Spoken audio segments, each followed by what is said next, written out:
you've learned the route tree? I mean, just working every day, you know. Whether it's extra meetings with Coach Dirk, you know, talking to my receiver coach and everything. Just trying to be detailed in everything I do.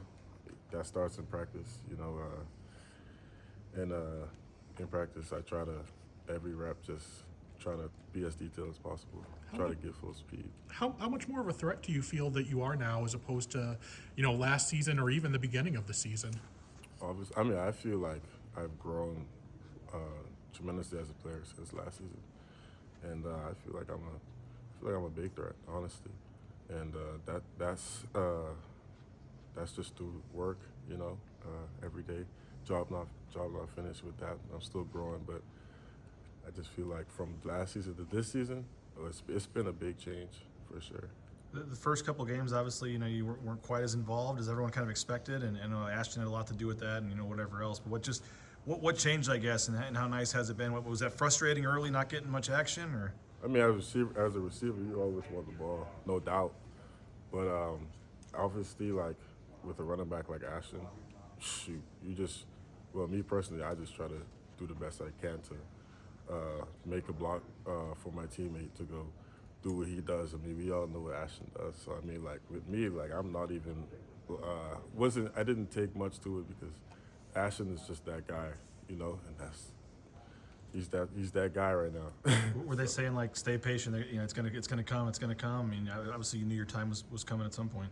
Yeah, at some point, time was gonna come, but for right now, it's just doing what's best for the team, and if that's blocking, I'm gonna do that, especially for Ashton. So, what's the best block you've thrown for him? You think this year? What's the best run that you've helped get him going?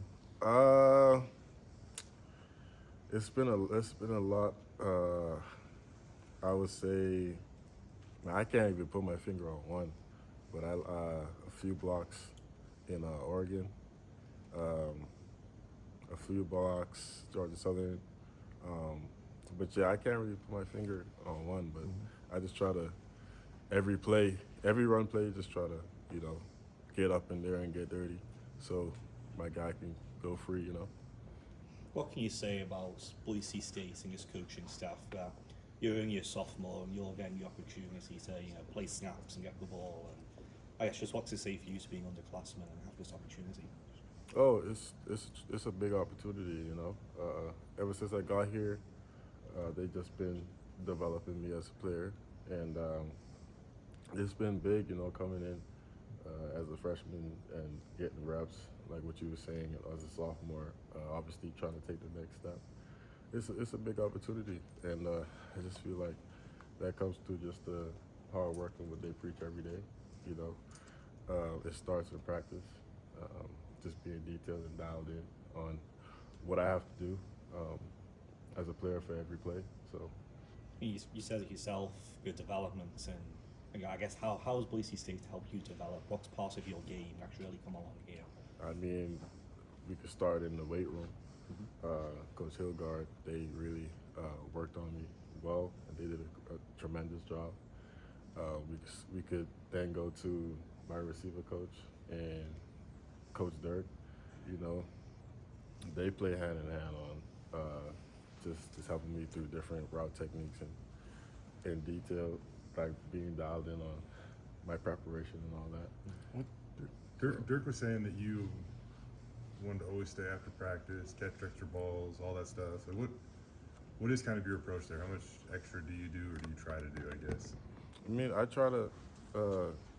try to give it my all during the week. I mean, whatever happens on Saturdays happens, and I could live with what happened on Saturday, knowing I gave it my all during the week.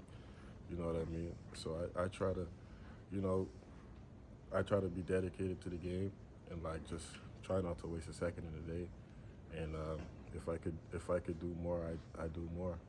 What is what's the intent there, Prince? Like, what if you do stay after to catch more balls? Like, is it just working on your hands, or is there more of an intent or purpose that you find in doing that? Oh yeah, it's always a purpose. It's always intentional. Like I don't just do extra work and not take in what I'm doing. So whether it's just focusing on my eyes on the ball, tucking it all the way, whether it's getting extra releases in and things I'm planning on using during the game, even getting extra film work in and all that, just everything's intentional. I try to keep that in mind so I can go out there and execute. I think we're quick to give credit to your bro for maybe teaching you stuff like that, but where did that stuff come from? And self-motivated or what? I mean, that came from the Bahamas. You know, my dad, he would take us. One thing he preached to us was no excuses. You know, he would take us. We would go walk to the field. He would teach us our little routes. We would run our little routes and stuff like that. Whether it's raining or anything, we'd just be out there. And man, as a young player, I didn't understand it at first, but now I understand what he was teaching me, and I take all those things and from him and all that. So, and obviously my brother, he's in the league right now, so I always ask for advice on what to do and all that stuff, because he knows how to get there and he knows how to, you know, the whole process of just grinding it out. So How nice was it to see that work pay off last Friday with that touchdown? And what did you see on the touchdown? man, I mean, all glory to God, man. Like, he came through for me always, and I just feel like it felt good it felt good, you know, it felt good. The work paying off, and just, you know, you walking in your blessings. So, I mean, it felt good going out there and just with supreme confidence, every play, knowing exactly what to do and how to do it, and just going out there and executing, and it all worked out. From your perspective, how has Maddox's passing game evolved over the last 2 months, the entire passing game? I mean, Mad Dog, he's always been a good thrower. Obviously, he's growing, but I mean, he's always been a great thrower. I mean, it only been getting better over the course of time. Obviously, you grow as a player, but Mad Dog, he works very hard too, and like you said, with the staying after, getting extra passes and catches, that's Mad Dog. You know what I mean? And man, he's always been dialed in that stuff, and he knows what it takes for this offense to take it to the next level. So Dirk thought enough of you to have Chris Godwin call you.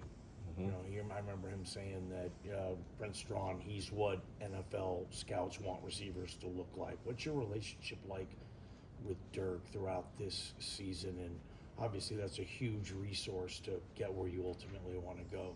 What's your relationship like with him? I still read the notes from that phone call we had. It was an awesome phone call with Chris Godwin. I took a lot of things from what he said, and I applied it to my life, because obviously that's a all-pro receiver. But Coach Dirk, ever since he got here, he just been a big help, you know. And over the summer, like I said, extra meetings with Coach Dirk. I try to pick his brain and all that. And Chris Godwin, actually, that's one of the things he said. He said pick his brain a lot, because he's a smart coach, and I really took that to heart. So he's been really making sure I'm dialed in and everything, and like any route techniques, anything with the playbook and all that stuff, he really shows me how to get it done, and I try to apply it every day I'm on the field. And I really appreciate Coach Dirk, because he helped me big time. Is there anything else Chris Godwin told you that's really stuck with you? He just told me the ceiling's high for me, because obviously I moved over here, just really started playing paddle football. So he's like, with me, my ceiling is high. I haven't scraped the surface of where I should be and all that. And he was just giving me advice on like how to move through college, like whether it's being with a buddy, you getting extra stuff in, extra filming, extra, like just being dialed in on what I have to do. And yeah, I mean, it's a lot of things like he was saying too that like I was asking him about the championship team, the Super Bowl team, and with Tom Brady and all that. And he was just going in on how everybody was just one unit and everybody was just together and dialed in on everything, you know. So I try to take that and use that like into my game so we all could stay united as a receiver room and like as a team.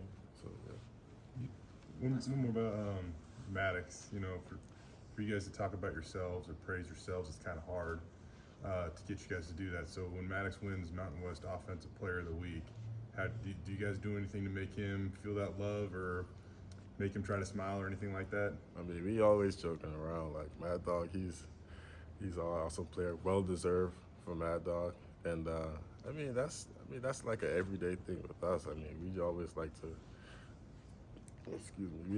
to, you know, encourage our brothers, you know, pick up our brothers, lift them up, and all that stuff. Mad Dog, we always try to laugh, have a good time, and yeah, that's big time, Mad Dog. That's well deserved.